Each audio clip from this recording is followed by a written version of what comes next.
தருமபுரி அருகே தேசிய நெடுஞ்சாலை ஓரத்தில் குப்பை கொட்டுவதை தடுக்க பாளையம் சுங்கசாவடி டோல் நிறுவனம் சார்பாக மரக்கன்றுகள் நட்ட முழுவேலி அமைத்தனர். தருமபுரி அடுத்துள்ள சோகத்தூர் பஞ்சாயத்து ஏரட்டி கலைகள் புதிய புறநகர் பேருந்து நிலையம் அமைந்துள்ளது. அதன் அருகில் உள்ள சேலம் பெங்களூரு தேசிய நெடுஞ்சாலையில் தருமபுரி பெண்ணாகரம் சாலைக்கு மேல் மேம்பாலம் அமைந்துள்ளது. இந்த தேசிய நெடுஞ்சாலையில் இருந்து பிரிந்து செல்லும் சர்வீஸ் சாலை உரம் தருமபுரி டவுன் பகுதிகளில் இருந்து இறைச்சி கழிவுகள் மற்றும் குப்பைகளை தினந்தோறும் இரவு நேரங்களில் குப்பை செல்கின்றனர். இதனால் அப்பகுதிகள் துர்நாற்றம் வீசுவதுடன் சுகாதார சீர்கேடும் ஏற்பட்டது. இதனை தடுக்க சாலையை பராமரித்து வரும் பாளையம் சுங்கசாவடி டோல் நிறுவனம் சார்பாக இன்று குப்பைகள் அனைத்தும் அகற்றப்பட்டு நிறுவனத்தின் திட்ட அலுவலர் நரேஷ் தலைமையில் 200 மரக்கன்றுகளை நட்டு வைத்து அதனை பாதுகாக்க வேலி அமைத்தனர். இதில் சாலை பாதுகாப்பு அலுவலர் ஞானசேகர் உள்பட ஊழியர்கள் பலர் கலந்து கொண்டனர்.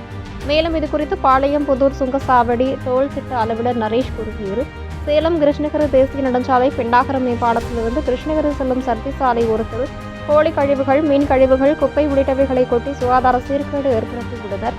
இந்த சுகாதார சீர்கேட்டால் துர்நாற்றம் வீசி வந்தது. இதனால் இந்த வழியில் பயணம் செய்யும் பயணிகளின் புகாரின் பேரில் தற்பொழுது சாலை ஓரப்பகுதியை தூய்மைப்படுத்த 200 மரக்கன்றுகள் வைத்து கம்பி வேலி அமைத்து பராமரிக்க நடவடிக்கை எடுக்கப்பட்டுள்ளது.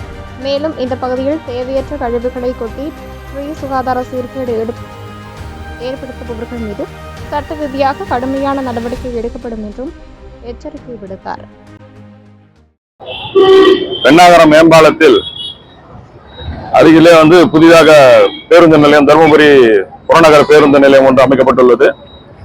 அது அமைத்த வாகனங்களின் எண்ணிக்கை அதிகமாக இந்த சாலையிலே போக்குவரத்துகள் அதிகமாக காணப்பட்டு வருகிறது.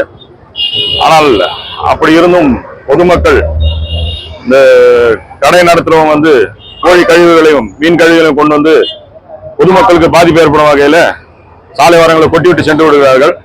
அதனால அது இன்னைக்கு ஒரு பெரிய டிரைவை வச்சு பொதுமக்களின் பங்களிப்போடு அதெல்லாம் சுத்தம் பண்ணி இன்னைக்கு சுமார் ஒரு 200 மரங்களை நட்டு அது வேலி நட்டு பராமரிப்பதாக முடிவு எடுத்திருக்கோம்.